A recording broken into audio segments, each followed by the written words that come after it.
Yun. Pasensya na. Hindi tayo nagbayad ng internet, naubusan tayo. Diba? Pasensya na. Shoutout po. Shoutout sa lahat. Bulik na kayo. Hindi na ako galit. Tara na. Balik na kayo. Tapusin na natin to. Nabitin eh, no? Ano na?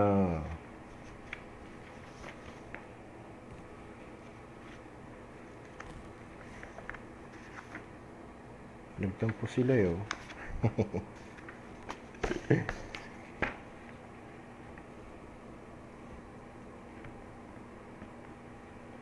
Saan ba tayo nahinto?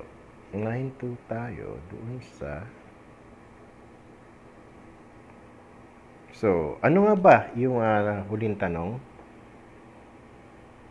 May limitasyon ba? Ano pala ang dapat gawin ni safety sa site from start to finish, di ba? So, from start to finish, pasensya na po at na walan po tayo ng internet na nagloko po yung ating wifi, di ba? So, sinasabi nga ganun nga po yung sinabi natin kanina, kapag ka ikaw ay baguhan, report ka kay safety manager. Si safety manager, ipapa-orient ka. Pag na-orient ka, same day, hanapin mo po yung site-specific safety plan ninyo para malaman mo kung ano yung pinapatupad na protocols dun sa site na meron kayo. Tapos po, hanapin ninyo si site in charge, si foreman, si engineer, supervisor, kilalanin ninyo. At kuhanan ninyo ng number. Kuhanan nyo ng number, yung cellphone number niya, wag lotto number. Wag betting number, para maging close kayo. Tapos, kung meron kayong gustong ipagawa, meron kayong nakita observations, pwede nyo naman silang kausapin. Para hindi na kayo maghahanapan, di ba? Madali yung communication ninyo. That is, if allowed yung cellphone dun sa site ninyo. Ngayon, kung hindi, bravo, di ba? Now, that is the first day na dapat mong gawin. Second day, pumasok ka ng umaga, mag-ikot ka sa area mo, maghanap ka ng mga observations, ilista mo, gawa mo ng recommendations. Bakit natin to kailangan gawin? Mas maganda po kasing bago pa dumating yung mga tao. Shoutout sa'yo, AJ, tol. Shoutout, Paps. AJ Hipas. Shoutout sa'yo. So, mas maganda po kasi na maaga tayong papasok para makita na natin, malaman agad natin yung mga observations and safe act and safe condition dun sa area natin para pagdating ng mga tao, masasabihin agad natin sa kanila yung mga nakita natin observations at makorek na kaagad bago pa lang silang magtrabaho. Diba? Now, pag nakita na natin to, attend na tayo ngayon ng General Toolbox. Ano ba yung General Toolbox? Ito po yung weekly toolbox natin. Meron tayong monthly, meron tayong weekly, meron tayong daily, meron tayong site-specific toolbox. Ngayon, ano ba yung monthly? Yung monthly, ginagawa natin na same toolbox din, kaso nga lang, magkakasama tayong lahat at pinag-uusapan natin yung accomplishment natin at mga naging problema natin last month at ano yung balak natin gawin ngayong month na to. Now, yung weekly toolbox, ganun din po, pinag-uusapan natin yung ano nangyari last week, ano yung dapat mangyari ngayong this week. Di ba? Yung daily toolbox, ganun din po. Shoutout sa'yo, John Paul. Sa daily toolbox naman po, pinag-uusapan natin yung nangyari kahapon at yung dapat mangyari ngayon. Ngayon, doon naman po sa specific toolbox, yung sa group, ang pinag-uusapan naman po dyan ay kung ano yung trabaho na gagawin, sino-sino yung magtatrabaho, ano yung dapat ma-accomplishment ngayong araw na to. Di ba? Yun na yun. So, kapag katapos na po nating Bax, shoutout sa'yo, Boss Raymond Valencia Bisguera. Shoutout sa'yo, Bax. So, kapag katapos po nating ma-attenan yung mga toolbox na yan, di ba? Kanya-kanya na tayo ngayon, hiwa-hiwalay na, punta-punta na sa mga area-area natin. Ngayon, ano ba yung titingnan ni safety pagdating sa area? Siyempre, housekeeping muna tayo. Di ba? Lunch break daw. Maki, shoutout sa'yo. Maki Banag, shoutout. So, pagdating mo sa area, i-check mo yung permit. Di ba? Kasama mo si foreman yung permit receiver nandun So, Pagka nandun na yung mga tao, nasabi mo na kay engineer, kay foreman, kay supervisor, o kung sino man, yung mga observations na nakita mo kasi maaga ka nga pumasok. So, yung mga tao, pwede na nilang tirahin yan. Ngayon, yung permit naman, pag dumating, i-check mo. Ano ba ang titingnan mo sa permit? Titingnan mo kung ano yung activity. Titingnan mo yung kung tama yung lugar. Siyempre, date, di ba? Yung activity, yung location, yung manpower, yung mga tools. Di ba? Nandyan din yung mga hazards, yung mga preventions or corrective measures na nandyan. Tingnan mo kung nag-comply, kung tama ba yung nakalagay sa permit dun sa nakikita mo sa actual na senaryo nung area. Ngayon, kapag nakita mo na tama, alis ka na. Huwag pong magtaka yung iba kasi yung ibang permit required si safety na pumirma. Pero merong mga permit na si safety hindi kailangan pumirma. I-assure lang ni safety na tama yung mga requirements na nag-comply yung grupo doon sa required ng permit para makapagtrabaho sila. Di ba? Ganun lang po yun. Kanya-kanya po kasi ng sa implementation at saka sa execution ng permit. Hindi po lahat pare-pareho. Yung nagagawa doon sa kabilang project, maaaring hindi mangyari dito kasi nga po, bawat project may kanya-kanyang protocol. Bawat project may kanya-kanyang procedure. Di ba? Ngayon, pag nakita mo na, na-check mo na, ito yung second day mo as a new safety dun sa site. Pag na-check mo na yung lugar, ikot ka na. Yung isang lugar mo, yung isang grupo mo, ikot ka na. Same process din po yung gagawin niyo sa bawat grupo na makikita mo. Permit, hanap, check, blah, blah, blah. Okay, na-check mo na lahat. Diba? Nung ma-check mo na lahat, ano pa ba yung gagawin mo? O, edi mag-record ka na. Mag-log ka na ng activities na ginawa mo ngayong araw. Orlando Magtibay, Rodis Heron, shoutout. Mag-record ka na ng mga activities na ginawa mo ngayong araw at i-save mo na yan. O i-ano mo na yan. Now, kapag katapos na yan, pwede ka na magkape-kape, di ba? Pagkatapos ng break time, ikot ka, hanap ka o hanapin mo yung pinaka hazardous na activity o pinaka-risky na activity dun sa lahat ng trabaho na meron ka. At doon ka magtambay ng mas matagal. Diba? Doon ka magtambay ng mas matagal in the sense na mag-focus ka doon. At tingnan mo monitor mo yung trabaho nila kung meron bang changes. Kung meron ka bang dapat ipa-correct sa kanila. Diba? Pero hindi naman ko mo sinabi na magtambay kasi hindi ka naaalis, hindi mo na iikutan yung ibang lugar. Hindi. Iikutan mo pa rin yung ibang lugar, syempre. Para malaman mo kung nagko-comply pa din ba yung ibang grupo doon sa nakalagay sa permit. So, pagkatapos mong gawin yan, gawa ka na ng report. Kuha ka ng observation. Tandaan natin, hindi ko mo nag-ikot ka ngayon, as is lang yan. Hindi po, mali po yan. Hindi po totoo na nakita ko sila kanina kasi, sir, nag-comply naman sila alas 3 na ng hapon or alas 12 na, alauna na. Ganun pa din yan. Mali po. Pernan, shoutout sa'yo. Mali pong isipin na kung nakita mo sila kaninang alas 7 na safe, kaninang ngayong alas 8, safe pa rin sila. Hindi po. Mali po yun. Bakit? Kasi po nasa construction industry po tayo. O nasa construction po tayo, nasa general industry po tayo. Nandito tayo sa lugar kung saan lahat ng tao kumikilos at may ginagawa.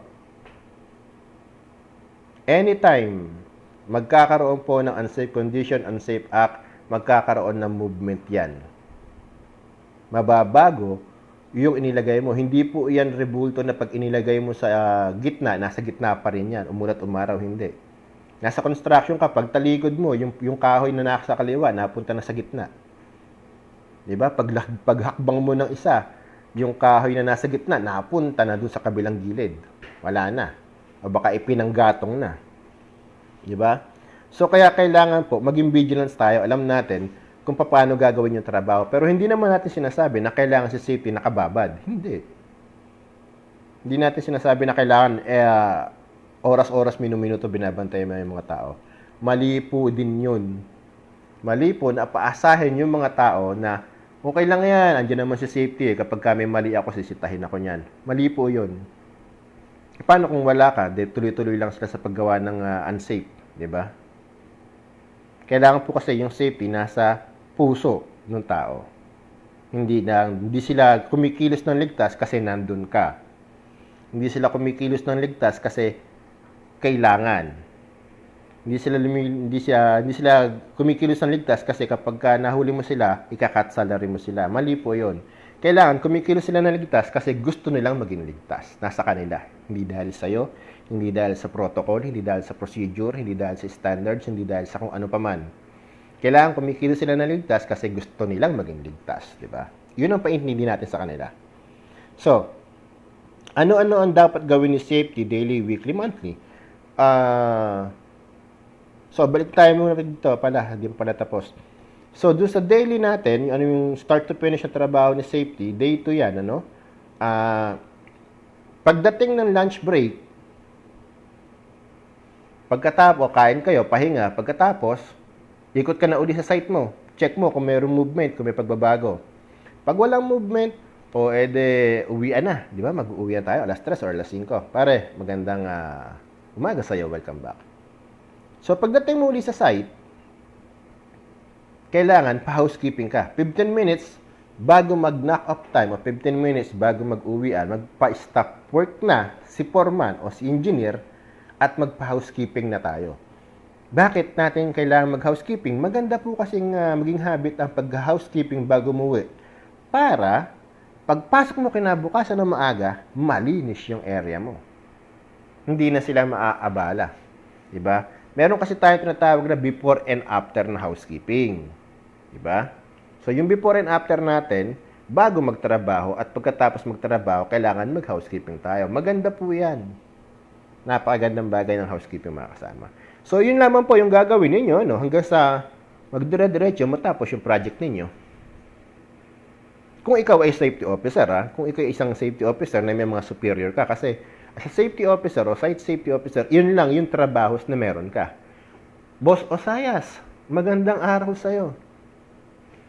Pero kung ikaw ay manager, ikaw ay supervisor, ikaw ay engineer o safety engineer, superintendent, meron kang mas ibang responsibilidad kesa, maaliwalas na araw sa'yo, kapatid, kesa sa mga safety officer. Diba? So, yung pinag-uusapan po natin is trabaho ng isang baguhang safety officer sa site pagdating niya, kung ano mga dapat niyang gawin. Tapos, limitasyon. Ano ang dapat gawin ni safety officer? Daily, weekly, monthly. So, depende nga po yan kung ano ang posisyon ninyo at kung ano yung trabaho iniatas sa inyo. Kasi iba-iba yung trabaho na pwede natin gawin as per advice ng in-charge natin. Ngayon, kung sinabi ng in-charge mo na ito yung duties and responsibilities mo, dinala ka sa documentation safety, o di puro dokumento ka. Kung dinala ka naman sa site, o di sa site ka. Diba? Ngayon, as a site safety officer, meron tayong monthly color coding. Diba? Monthly inspection po yan eh. Yung monthly inspection, ginagawa po natin to every last day or 2 days before mag-ibang buwan, at sabihin natin mga 28, 29, ganyan, ginagawa na po natin yung monthly inspection na to sa lahat. Ano-ano ba yung mga inspeksyonin? Lahat po ng safety materials natin, tools, tapos yung mga hand tools, power tools, equipment, lahat yan. Diba? Salamat, Philipper Tandog. Detalyado daw. Salamat, tol. So, ibibigay natin o gagawa tayo ng list. At siguro naman may list yan eh. May list tayo kung ano yung mga inspeksyonin like fire extinguishers, hydrant, sprinklers, smoke detectors. Yan. Yun yung mga ini-inspection natin. Tapos, hand tools, power tools, equipment, di ba? Yun. Yun yung mga inaano natin. Para sa monthly yun. Pero sa daily, kapag ka nasa site ka, titingnan mo din yan. Titingnan mo din siya, yung mga nabanggit na yan. Titingnan mo kung may defects, di ba? Tapos yung mga equipments, kung yung bang operator o yung driver o yung mga tao na nag-ooperate ng mga equipments natin, bako, bulldozer, roller, di ba? Loader. Titingnan mo kung may TUB ba yung mga yan. Kung may driver's license ba.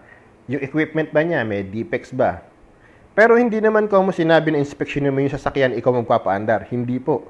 Ang gagawin po ninyo, kausap ninyo yung driver o yung operator ng sasakyan, hawak-hawak niyo yung checklist, babasahin niyo po, tapos sasabihin niyo sa kanya, o yung signal sa kanan, paki-flash. O, ngayon, ipa-flash niya ngayon yan. Kapag gumagana, check mo, yung ilaw sa kaliwa, yung gulong, yung makina, may tagas ba, ganyan, ganyan, ganyan, ganyan. I-check mo po.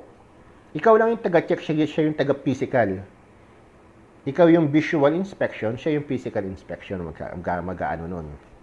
Kasi more on, alam nila yan mas familiar sila doon sa mga bagay na yan kaysa sa'yo. Diba? So, daily yan. Ano na yung sinabi natin, monthly. So, ano pa ba? Dito kasi may color coding kaming ginagamit May color code kami. Sa mga tools naman, hand and power tools, meron kaming sticker. Sa mga power tools, sticker mostly. Sa mga hand tools, color code din, yung tape. So, dapat alam din natin yan, ano? Limitasyon ng trabaho ni safety. Walang limitasyon ang trabaho ni safety as long as nandun ka sa area mo. Pero, ang magiging limitasyon mo lang is yung posisyon na meron ka. Yun lang yung limitasyon na matatawag doon. Pero, sabihin natin na, as a safety officer, ano limitasyon ng trabaho ko? Ang limitasyon ng trabaho mo is hanggang doon lang sa pagiging safety officer. Kasi more than that, sa supervisor mo na. Then more than the supervisor, superintendent na. Ngayon, what if ikaw lang mag-isa doon sa site? Sir, bagong hire lang po ako. Dinala ako sa project, wala po akong safety manager, wala akong safety supervisor, ako lang po mag-isa. Wala pong safety plan, walang safety manual, wala lahat. Patay. Paano gagawin mo, di ba? Tapos baguhan ka pa. Paano ang gagawin natin? Mahirap na sitwasyon po yung ganyan kasi nga, unang-una bagong graduate ka, pangalawa, wala yung napasukan mong kumpanya, hinar ka lang for compliance, tapos bigla ka sinabihan, Renante, gawa ka ng Joel, gawa ka ng safety plan. Ano alam mo sa safety plan? Bago ka pa nga lang nag-graduate. Diba? Kaya ka nagtrabaho kasi gusto mo mag-experience. Okay, andyan na tayo. Kaya ka nagtrabaho pa kasi gusto mo rin kumita. Siyempre, lahat naman tayo Gusto nating matuto, gusto nating kumita at the same time. Ang problema lang, sinasamantala tayo ng ibang employer, di ba? Ngayon, ano ang gagawin natin? Wag po tayong panghinaan ng loob kasi napakarami pong tao dyan sa internet, napakaraming tao sa Facebook, napakaraming safety ang handang tumulong sa inyo. Napakaraming grupo dyan sa Facebook, may mga grupo-grupo ng safety ang handang tumulong sa inyo. Yun nga lang, wag niyong asahan na lahat tutulungan kayo kasi marami din balagbag, maraming pasaway, maraming nuknukan ng talino, maraming perfectionist, maraming basta, napakarami. Sir, dito ako sa site, na-refresh yung aking pinag-aralan para nalaman ko ang safety protocols. Salamat po.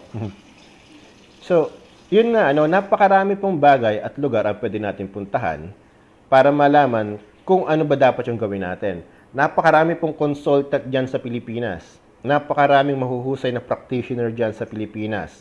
Isa na dyan si Joshua Liquido. Nakita ko pumasok. Animul. Si kumparin Joshua ko po. Ayan. Mahusay po iyan. Hindi ko po sinasabi na mahusay yan kasi kumpare ko yan. Ano po yan? Si paring Joshua po, dati kong kasamahan sa Shark, sa Ibencina. Safety po siya doon. Safety officer siya. Ako naman po yung manager doon. Ngayon po, consultant na siya. Ako naman ay specialist. O, diba? Ang laki ng improvement. Diba? Malupit kasi, magaling kasi. So, yun po yung sinasabi natin. Kapag inaral mo yung proseso ng trabaho, walang makapipigil sa pag-angat mo. Ngayon, Sa limitasyon nga po ng trabaho natin, ang limitasyon lang is yung sarili mo at yung posisyon na meron ka. Yun lang. Pero maliban doon, wala na po. Wala na pong limitasyon. Di ba? Ano pa ba yung tanong natin? Ay, yung tanong pala kanina ng isang kasama natin. Ano daw yung stand ko tungkol doon sa mga worker? My very best and Cowboy Safety Instructor in Jubilee Training Center. Yeah. Philip Cortandog. Joseph Aguilar, shoutout. Ayun nga, yung sinasabi, no? Ano daw ba yung stand ko tungkol doon sa mga pasaway na workers na gumagawa ng unsafe act, unsafe condition? Tanggalin na ba? Paano ba? Well, sa atin po kasi, no, wala tayong karapatang magtanggal ng worker unless ikaw ay isang safety manager. At kung, kahit na safety manager ka, meron niyang kung, kahit safety manager ka, wala kang karapatang magtanggal kung hindi mo pa mapapatunayan na itong tao na to, katanggal-tanggal. Baka naman tinatanggal mo yan kasi vendetta. Mali naman yun. Mahirap patunayan yun. Sasabit ka riyan. Ngayon, ano ba yung patakaran natin? Lahat po ng kumpanya may kanya-kanyang administrative protocol. May admin tayo. Diba? Renan de la Cruz, Imperial. Shoutout sa'yo. So, lahat po ng kumpanya, may mga admin siyan. Admin department. Sa admin department, may protocol po tayo. Ngayon, sa protocol po ng mga yan, nakalagay dyan yung first offense, second offense, third offense, o fourth offense. Diba? Yung iba hanggang 4, yung iba naman hanggang 3 eh. First offense is verbal warning. Second offense is written warning.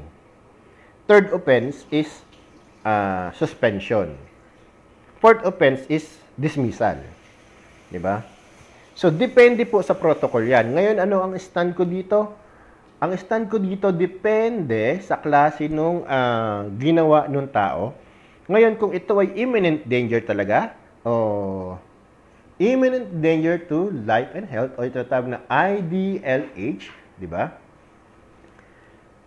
Ano ba ito tawag na imminent danger to life and health? Ito po yung sabihin natin halimbawa, umakyat ka ng scaffolding nang wala kang safety harness, tapos yung inakyat mo, under construction pa.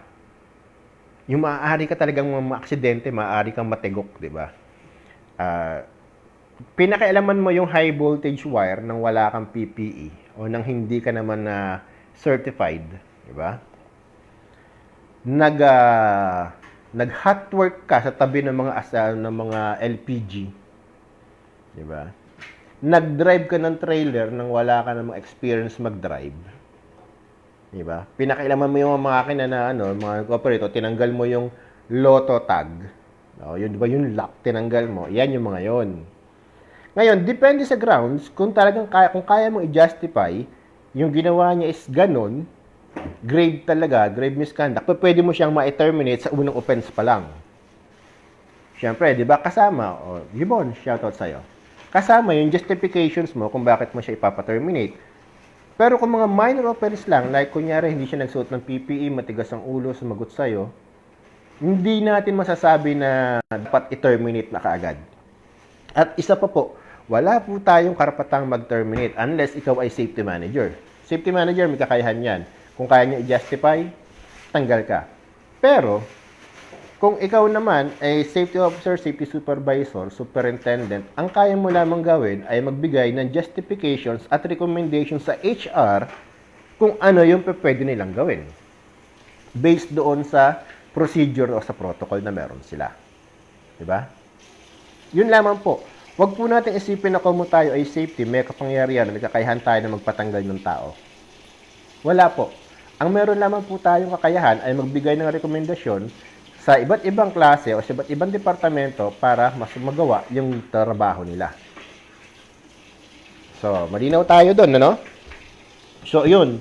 Yun yung mga tanong na meron tayo. Siyam na tanong.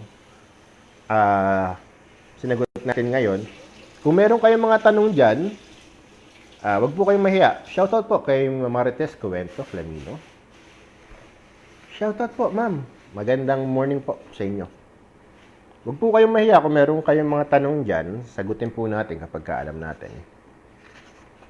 Huwag niyo akong tatanungin kung saan pa pwedeng umutang. Wala akong alam. Makoy de la Cruz, nga, shoutout sa'yo. Jack Allen, ampunin, shoutout sa'yo. So, yun po, ano? So, ito yung tanong natin. Ito yung tanong na nanggaling sa mga kasama natin, sa colleagues natin, galing sa Facebook.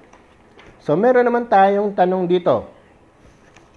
Ito pong tanong na to, shoutout, sir. Sabi ni Jack Allen Ampunin. Shoutout sa'yo, kapatid. Magandang umaga. So, frequently asked questions. Diba sabi? Ang tanong, who will certify safety officer? Sino nga ba ang magsa-certify daw sa mga safety officer? Sabi dito, no? Pursuant to Labor Advisory Number 04-19, safety officer shall be certified by the company's human resources. So, yung HR ang magsa-certify, di ba? Doon sa ano? Wala pa nga eh. Sabi siya mong tatanong tungkol sa money matters sa COVID-19 din. Magaling sa paglayo, 'di ba? May distansya pati yung sahod. So sinasabi, sino daw ba ang magsa-certify ng safety officer? Sabi nga, yung HR daw as per pursuant to Labor Advisory number 04-19. 'Di ba?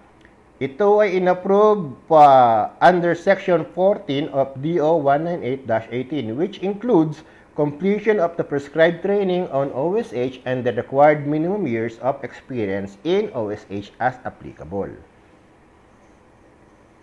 Jobet, si Cuenca, shoutout. Ngayon, yung tanong pa, can the safety officer be outsourced? Sagot, no, hindi daw pa pwede. No, safety officer as certified by the company must be a regular, organic employee or officer of the company who has knowledge on operation of the companies and tasked to oversee the overall management of the OSH program in coordination with the OSH committee. So, hindi pa pwedeng i-outsource daw yung mga safety officers, no? Kailangan yung mga safety officers natin, doon talaga. Kumbaga, sinasabi, hindi ka pa pwede yung ano. Shoutout sa'yo. Cuenca Joep, shoutout sa'yo. Mark Daniel Luis Galando, shoutout sa'yo.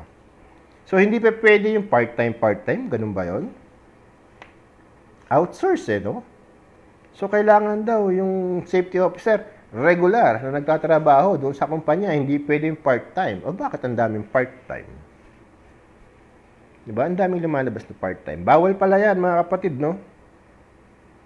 Sabihin, hindi bawal yan, sir. Saan nanggaling yung bawal na yan? So, ito po yan. As per DO 198-18. Ito yan. Lahat po ng sagot natin dito nanggagaling. Diba?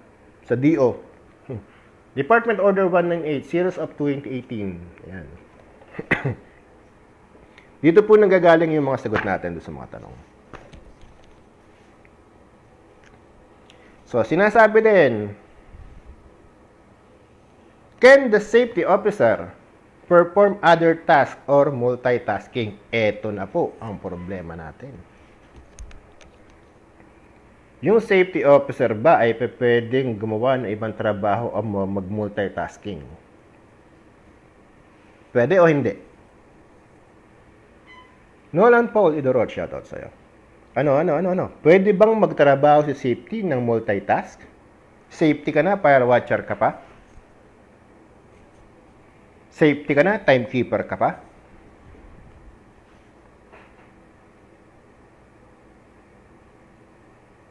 Pwede ba? Well, ang sagot po dito is yes daw, sabi. Yari. Can the safety officer perform other tasks or do multitasking?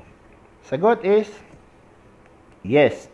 The company can either designate a safety officer from any of the regular employees, supervisor or manager or employee, a safety officer to perform the function as provided for in the OSH law. However, for the designated safety officer, the company shall ensure that appropriate time shall be devoted by the designated safety officer in the performance of the required function as safety officer. So, ayan na, pinapayagan po ng panuntunan na to na magkaroon ng multitasking si safety as long as pagkatapos mong gawin yung trabaho mo, pagkatapos mong mag-firewatch, mag-rounds ka at mag-ikot ka as a safety officer na. What to do? Pero, hindi ako agree talaga doon. Bawal yun eh. Iba ang duties and responsibilities ni safety eh.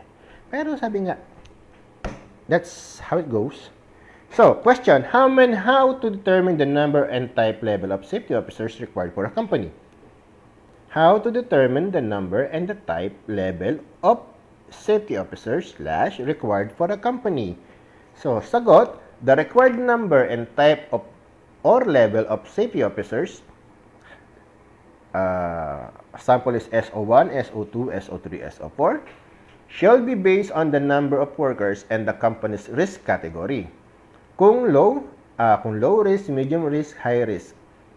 Sabi niya, please refer to the data table on the minimum number of safety officers and risk calculation under Section 14 of Department Order 198. So, depende po daw, sabi nga, depende daw sa risk level, sa category ng risk, yung required ng safety. Kung ito ba ay SO1, SO2, SO3, o SO4. Diba? Generix Velasco, shoutout sa'yo. So, hindi pa pwede na low risk ka. Ibig sabihin, hindi naman kailangan na low risk ka tapos ang kailangan mo is superintendent. Oy, Boss Odi. Boss Odi San Lorenzo, shoutout sa'yo. What is the role of safety representative in a reported loss of primary containment in a process plant, sir? Uy, process management tayo dyan, Wait lang, sir, Boss Noel Campued, shoutout sa'yo. Boss Odi, kamusta ka na?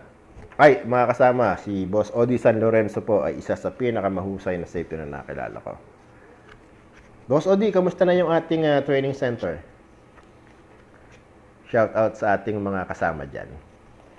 So, question. Does a company with branches employing one worker only per branch need to designate a safety officer per branch area? Kung ang isang kumpanya daw po ay may mga branches at meron itong mga tauhan like isa or dalawang tao lang sa bawat branch ng kumpanya, kailangan pa ba nating maglagay ng safety bawat branch? So, sinasabi po dito sa hindi na kailangan a roving employee o officer of the company, if any, may be designated as safety officer to oversee, monitor, and coordinate implementation of OSH program of the company. A joint OSH committee, if these establishments are found in malls or multi-tenanted buildings, may likewise to be organized for effective implementation of the company's OSH program. On hold? Bakit on hold? Sabagay, nakauwi ka na ba, boss? So, sinasabi, kailangan pa ba natin magtalaga ng isang safety officer sa bawat branch ng ating kumpanya? Kung merong isa o dalawang tao na mamasukan dito? Jester, shoutout daw. Shoutout, Sir Renante Castelo. Thanks for sharing. Stay safe and healthy. Salamat po. Likewise, sir. Stay safe and healthy po. So, hindi na po natin daw kailangang mag-designate ng bawat safety sa bawat branch o ng isang safety sa bawat branch. Pero pwedeng isa lang yung safety natin tapos rubing na lang siya. Especially kung ito, nasa KSA ka pa rin, sir? Jubail pa rin ako. Baka naman. Gusto mong manggamita, di ba? May holiday sa susunod. So, isang safety lang po, pwede na, basta rubing siya. Especially kung yung naman mga branches natin, like kunyari, yung mga padalahan, nasa mga malls, di ba? So, may mga protocols naman yan, may mga safety protocols naman yan. Pwede naman nating, pwede naman yung ating companies makipag-coordinate na lang dun sa mga safety ng malls, di ba? Para masama sila dun sa, protocols na yan. Tanajib. Ay, tanajib ko lang pala. Tasni ako, boss. Tasni. So, itandaan natin na kung isang kumpanya ninyo ay maraming branch, hiwa-hiwalay, isa, dalawang tao lang nagtatrabaho, hindi na po kailangan ng additional na safety doon. Isang safety lang po at okay na. Basta yung safety is nag-iikot. Kapag na-hire bilang bagong safety supervisor, ano function natin? Well, kapag ka ikaw, John Ray Here, ay na-hire as a safety supervisor, ang magbibigay sa'yo ng function mo is yung in charge mo. Ganun naman palagi. Hindi pa pwedeng superintendent ako. Ito yung trabaho ko na gusto kong gawin. Yun ang gagawin mo. Walang ganun, kapatid, ha? Ang mga trabaho na gagawin natin ay based doon sa instruction ng mga in charge natin. Lahat po yan. Lahat po tayo na bago sa trabaho, o basta nasa lower position, hindi tayo yung manager, o kahit ikaw yung manager, kung meron kang mas mataas na manager sa'yo, kung ano yung advice nila, yun ang gagawin natin. Chris De Leon, shoutout. Pero syempre, di ba, bibigay sa'yo nung in charge mo, yung duties and responsibilities mo, yung function mo, yun ang gagawin mo. So, question. How can the company comply with the required safety officer given that the company does not have any qualified safety officer? Rapanan Darwin, shoutout sa'yo. So, sabi niya, paano makapag-comply yung company sa required ng safety officer kung yung company mismo wala namang qualified na safety officer? So, sinasabi dito, the company may enter into contract or engage the service of an accredited practitioner or accredited SO3 or accredited consultant or accredited SO4 for a maximum of 1 year. Diba? So, sinasabi dito, paano ako makapag-comply sa requirements ng DOLE at ng OSH na kailangan ko ng safety? Wala naman akong mga tauhan na qualified para maging safety. So, sinasabi, pwede kang mag-hire. Diba? Makibanaag, sabi niya. Pwede kang mag-hire ng SO3, SO4, 1 year. Diba? For a maximum of 1 year. So, hindi pa pwede yung part-time 3 araw, 1 buwan. Ganun ba yun? So, question. What are the new classifications of establishments and who will determine establishments classifications? What are the new classifications of establishments and who will determine establishments classifications daw? So, sabi niya, previous classifications of establishments as non-hazardous, hazardous, and highly hazardous will not be classified based on the risk categories such as low risk, medium risk, or high risk. The establishment shall responsible in determining its own level of classification based on the hierarchy development by the company's safety officer. A hierarchy table or matrix is prepared for a major task or operation of the company. Companies may have several levels of risk, ranging from low risk to moderate to high risk, which could provide priority action to eliminate or minimize the risk level identified. So, yun yung sinasabi niya, na paano daw natin ma-identify. Ano yung tanong na to? Sir, ask ko lang. Sabi ni Chris De Leon, Sir, ask lang, meron po ba exam ang safety officer na equivalent ng sub-pro ng civil service? Thanks and more power, sir. Sa atin, wala eh. Dito din, wala eh. Wala pa ako, sir, wala pa akong nababalitaan na meron eh. Kaya parang wala pa. Na equivalent na civil service wala. Ang problema kasi, sir, hindi pa naman talaga na yung posisyon natin mga safety kung ano talaga. Meron tayong SO1, SO2, SO3, SO4, pero unlike kagaya dun sa mga nurse, di ba?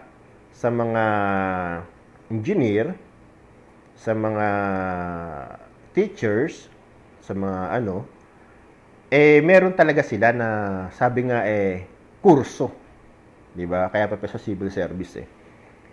Ngayon, meron po naman na na diploma in safety engineering. Ang problema wala sa atin.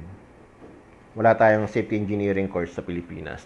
Ang safety engineering na matatawag sa atin is part lang ng curriculum or part lang ng course. 'Di ba? Yung sa safety natin. Pero hindi siya talaga kurso, hindi siya bibig masasabi na kahit vocational course eh hindi, 'di ba? Kahit diploma course eh hindi. Kaya parang wala pa akong alam. Pero ako po ay hindi ko alam kung po pwede, pero nag-take po ako nag-take ako ng safety engineering. 2 years diploma po. 2 years diploma course ng safety engineering. Nag-take po ako. At inshallah, you'll see what will happen kung i-honor sa atin or hindi. Diba? Nag-inquire na nga din ako kung pwedeng magamit yon sa pag-apply ng practitioner. Pagka pinayagan, JR Rosillo, kapatid, shoutout. Pag pinayagan, although yung gagamit natin diploma yung safety, di ba? Safety engineering.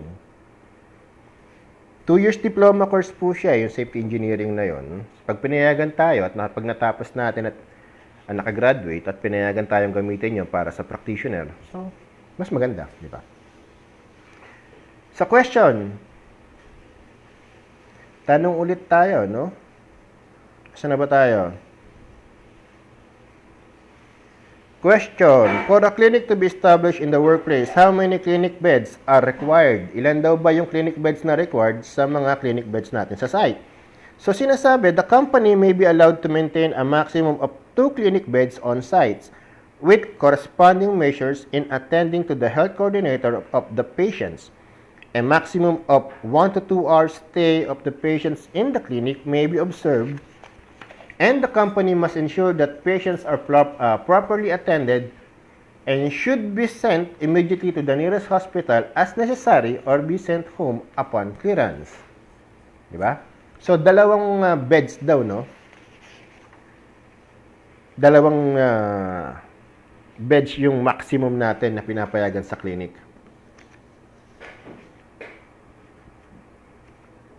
Question. Can the mandatory workers 8 hours OSH seminar be conducted online? Pwede daw ba yung ating OSH na 8 hours natin na ituro online? Sabi po dito, yes, the manner of conducting the required 8 hours OSH training for the workers through online or other means face-to-face is allowed as long as it adheres with the prescribed module to achieve its objectives. Now, the necessary components in the effective conduct of the mandatory training on OSH for workers must be integrated into the company's online training platform to include immediate feedback mechanism, validation to a certain learning of the participants, sabi niya. Monitoring of re-entry plan as an important part of the training module must also be included as a post-training activity. So, pinapayagan daw po na magkaroon ng na i-conduct ang 8 hours OSH, Occupational Safety and Health Seminar online, no? Pero pwede din siyang face-to-face. As long as siguro sumusunod tayo sa protocol dun sa COVID-19, no? Question. Should the mandatory workers OSH seminar be taken in 8 continuous hours o 1 whole day? Kailangan daw ba na yung 8 hours mandatory training ay matapos mo na isang araw? Required ba yun? Mandatory ba yun? Kailangan nga ba? O obligado ba na matapos ng isang worker yung 8 hours training? Di ba? So, sinasabi mo dito, not necessarily. Di ba? Not necessarily. The company has the option and flexibility to conduct this training. It can be conducted on a broken time schedule or staggered basis, but should be completed not longer than 2 weeks per participant upon commencement of training. So, sinasabi, no? Yung 8 hours mandatory training natin, hindi naman daw obligado na matapos ngayong araw. Pwede naman siyang 2 oras ngayon, 2 oras bukas, 2 oras sa susunod, 2 oras sa susunod. As long as hindi lalagpas ng 2 weeks. Maximum lang po ng 2 weeks. Kailangan sa loob ng 2 weeks matapos ng mga workers yung 8 hours mandatory training. Di ba? Oo nga. 2 weeks nga. Sabi ni Maki. Pwede hati-hatiyan ang oras ng safety orientation. Di ba? Pwede naman talaga. So, Roniel Bepetel, shout out, Roniel. So, yun po yung sinasabi, no? Ay, pa-share naman po nung live natin, mga kasama. Baka pwede. Meron po tayo, Fernanda Dice, meron po tayong in-upload doon sa group natin, no? Doon sa GoHSE org natin. Meron po tayong in-upload na yellow book doon. Nandun na po. Nag-iintay lang po sa inyo yon para i-download ninyo. Nandun din po yung mga libro na ginawa natin. Andun po lahat sila. Doon po ninyo makikita lahat. Sa amin sir, ay 2 days ginagawa ang workers safety orientation 4 hours para makapag-work pa sila. Tama. Shout out from Cebu. Sabi ni Kim Ubaños, Panonsyal. Shout out sa inyo, sir. Yun nga sinasabi nga dito, hindi naman ko mo sinabi na 8 hours, dapat tapusin mo ng 8 hours. Kaya nga, binibigay ni Dole ang karapatan doon sa mga company para tapusin ito sa kanilang discretions. Di ba? Kung ang gusto ng company, 1 hour per day lang para makapagtrabaho yung mga tao, pwede. 8 days nila gagawin yan. Pasok pa naman kasi sa limit na 2 weeks di ba? So, 8 days mo gagawin, 1 hour everyday na trabaho, na training, tapos hanggang sa matapos mo yung 8 hours, pwede. Walang pipigil sa'yo kasi pinapayagan nga nila. So, sinasabi din, question, are safety officers required to be accredited by the Department of Labor and Employment?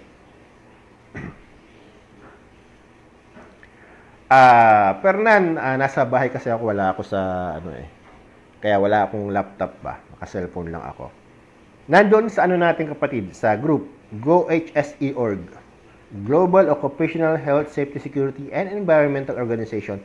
Facebook, sa Facebook lang din, di ba? Andun lahat yung mga files natin kapatid.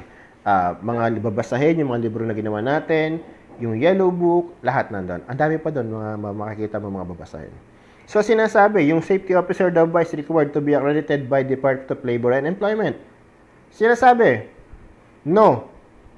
Hindi Yung safety officer hindi dapat accredited ng DOLE.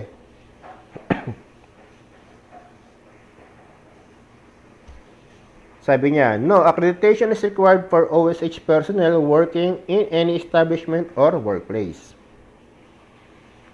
Diba? Are safety officer required to be accredited by the DOLE?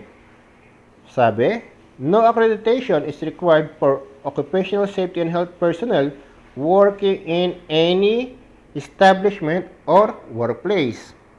However, akala mo okay na no? Tapos biglang may however, should those OSH personnel wanting to be engaged with safety trainings organizations or STOs as a resource speaker, trainer, then DOLE accreditation is required. Nabindang akong bigla. Sinasabi, yung bang mga safety officer ay required ng accreditation galing kay DOLE. Ang sagot nila, hindi mo kailangan maging accredited ng hindi kailangan ng kahit na sinong safety officer yung accreditation ng DOLE. Maliban na lang, kung ikaw na safety officer ay magtatrabaho sa mga training organizations or sa training centers as a resource speaker, trainer, kailangan mong maging accredited ng DOLE. So, bigla akong nalito. Ano ang practitioner? However, basta, di ba? Pakisagot naman. Kasi sinasabi dito, hindi mo kailangan. No accreditation is required for occupational safety and health personnel working in any establishment or workplace. However, should those occupational safety and health personnel wanting to be engaged with safety trainings, paano kung ayaw mong magtrabaho sa mga training centers? So, okay lang kahit na hindi ka practitioner. Di ba? Pero bakit practitioner ang hinahanap? Di ba? Yun lang. So, question, who are authorized to conduct the mandatory workers' occupational safety and health seminar and who are required to attend? Sino daw yung may karapatang mag-conduct ng ating OSH seminar at sino-sino dapat yung mga pumunta? The company safety officer is recommended to conduct the mandatory workers 8 hours OSH seminar. They are familiar with the hazard and risk in the companies and will provide relevant practical information.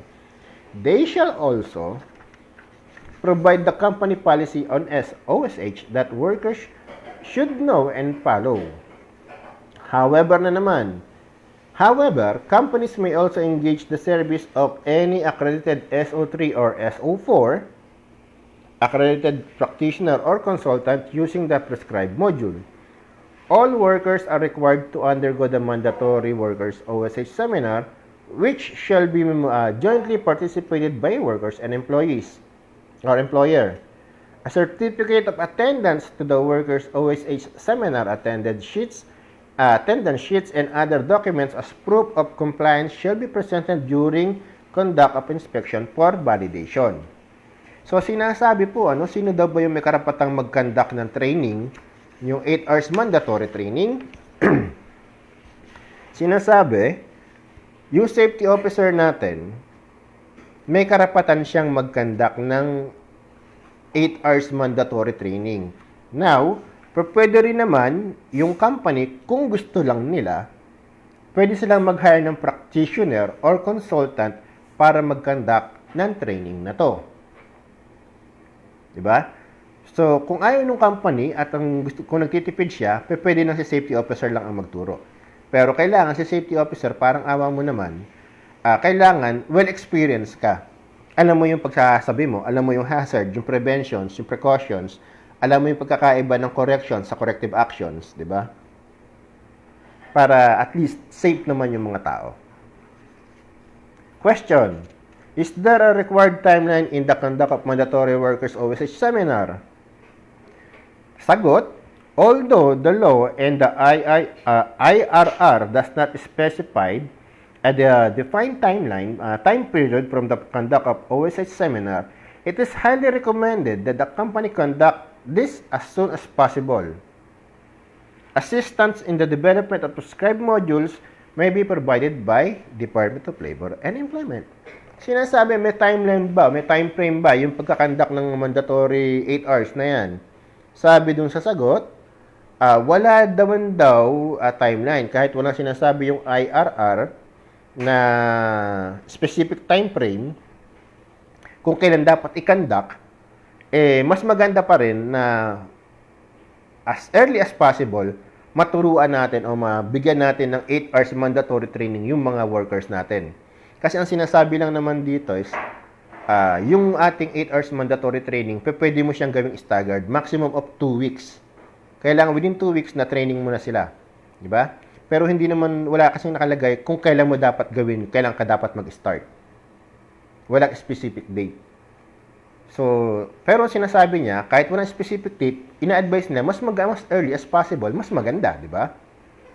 Para nga naman maging safe yung mga tao. Sa question, does the mandatory workers occupational safety and health seminar be taken annually? Sabi dito, dapat daw ba yung ating OSH seminar is yearly na tinitake annually? Sabi, hindi daw. No. Said mandatory training should be taken one time only. However, the company must provide other OSH-related trainings to the workers as part of the company's OSH program implementation and shall be at no cost. So, sinasabi, kapag ka nabigyan mo na ng training itong tao, ng 8 hours mandatory training, kahit hindi mo na siya i-train ulit, doon sa same training na yon. Pero kailangan bigyan mo siya ng panibagong kaalaman. 'Di ba? As much as possible, sabi nga, i-train mo yung mga tao sa iba't ibang klase ng safety para marami silang matutunan, maging mas aware sila. Yung 8 hours mandatory training, hindi sinasabi na kailangan mag-refresh ka every year. Hindi. Ang sinasabi ni Dole, pwedeng kahit hindi mo na i-train ulit yung mga tao mo, kung na-train mo na sila ng 8 hours, kahit hindi mo na sila i-train ulit, okay lang. Basta, bigyan mo sila ng bagong kaalaman. I-train mo sila sa ibang trabaho naman, sa ibang hazards naman, o ibang subjects naman, di ba?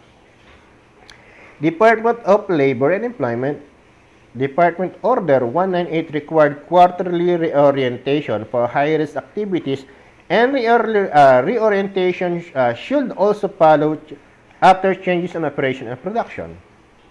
Take note, sir, as by definition ng workers, kasama ang mga nasa top management ng company na dapat i-safety orientation. Ito ay para maintindihan nila ang panagalaga ng safety. Siyempre, hindi naman kung sinabi na workers lang, worker lang. Diba?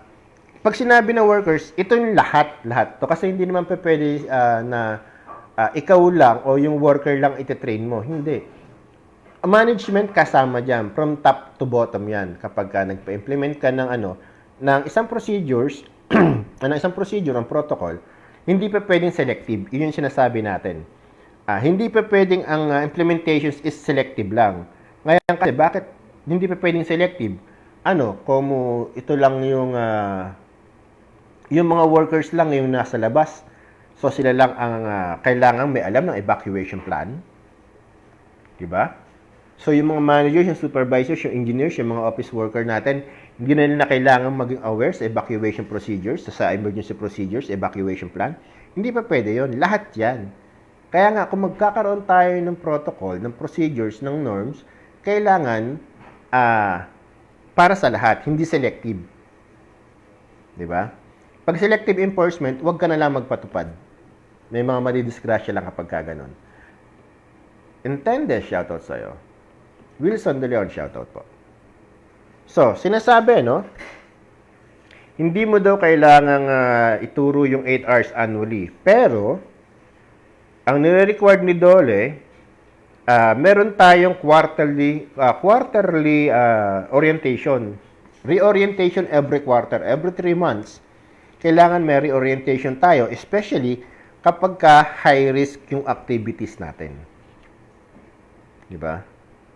At kailangan kung magkakaroon tayo ng reorientation, updated din yung mga slides or yung program, yung information sa nakalagay dun sa mga materials na gagamitin natin. Hindi pa pwedeng yung ginamit mong orientation materials last quarter, yung pa din yung gagamitin mong materials ngayong quarter, ngayong second quarter. Kaya ka nga naggagawa ng reorientation para maging update yung mga tao, ma-update yung mga tao doon sa hazards na meron tayo. Ngayon, kung yung old files pa rin ang gagamitin mo, useless, di ba? Kasi kung hindi mo naman i-include yung mga bagong hazards na meron ngayon, ba't nag-reorient ka pa? Sayang lang, di ba? Nag-ubos lang tayo ng oras, nag-ubos ka ng laway, nag-ubos tayo ng lakas. Ngayon, sinasabi, question, where can OSH personnel get the required basic occupational safety and health trainings? Ang sagot, occupational safety and health personnel must undergo the prescribed BOSH training required for them to the DOLE accredited safety training organizations. So, ayun po yung sinasabi. Sabi niya, saan ba ako pa pwedeng kumuha ng mga trainings? Di ba? Saan ba ako pa pwedeng kumuha ng basic training, BOSH, COSH? So, sinasabi, pwede daw po kayo makakuha ng training sa mga DOLE accredited training organizations. Di ba? Paano mo malalaman kung itong training center ba nito is approved ng DOLE? So, pumunta ka sa www.oshsc.dole.gov.ph. Yun po yung website nila. Can OSH-related trainings conducted by non-DOLE accredited safety training organization and be accepted? So, ito yung magandang tanong. Di ba? Kung yung mga trainings ba natin na kunyari, working at heights, hindi prescribed ng, o hindi mandatory trainings to ng DOLE kasi DOLE mandatory trainings, working Bosch-Kosh, di ba? Tapos,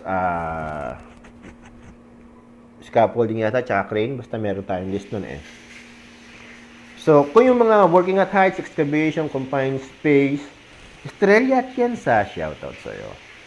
So, working at height, confined space, excavation, manual handling, ergonomics, rigging safety, fire watchers training, man and machine interface, yung iba't ibang trainings, pwede bang i-conduct ng mga training centers? At ito ba ay kikilalanin ni DOLE? So, sagot, yes. Pwede po. Pwede, yes, but only for additional trainings required, but not for the prescribed training for occupational safety and health personnel, which should be done by the DOLE accredited STOs. So, ibig sabihin mga kasama, no, kahit mag-take ka ng training sa mga hindi accredited training centers ng DOLE, pwedeng magamit yung training certificates na yan. Like for example, pag uwi ko sa Pilipinas, magkakandak tayo ng training. Meron naman tayong training center, di ba? Magkakandak tayo ng training. Magkakandak tayo ng pre-trainings, tapos magbibigay tayo ng certificates. So, yung certificates na ibibigay natin is valid. Magagamit as per DOLE, di ba? Pag sinabing, yung training certificate niyo na galing kay Sir Renante Castelo dito sa EPCOSH or sa CCC is hindi valid as a training yan kasi hindi naman siya registered ng DOLE as a training center. So, pwede po natin silang kausapin at sabihin na pwede siyang magamit, valid siya. Kasi as per advice ng DOLE, pwede siyang magamit as additional training requirements. Diba? But not the prescribed training for OSH. Kasi hindi naman Bosch-Kosh ang kinuha mo Kung mandatory training siya, yung prescribed ng DOLE, Bosch-Kosh yan. Which is, walang karapatan yung mga training center na hindi accredited ng DOLE na mag-conduct nito. However, kung hindi naman Bosch-Kosh ang kukunin mo na training, at ito yung mga additional trainings para sa iyong knowledge enhancement, pwede kang mag-take sa ibang training center. At yung certificate nila ay valid po. Ayun as per advice dito So, pag uwi natin, magkakandak tayo ng training, yung certificate na ibibigay natin sa inyo is valid. Ganun yun. Patay. Okay. So, question.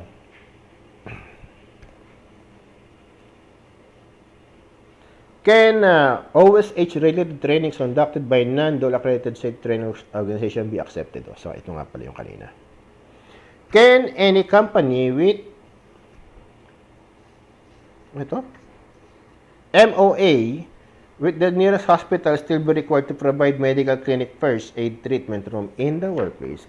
Kung ang company daw ba is merong usapan, may HMO or with MOA, Memorandum of Agreement, with the nearest hospital be required to provide medical facility clinic treatment room in the workplace?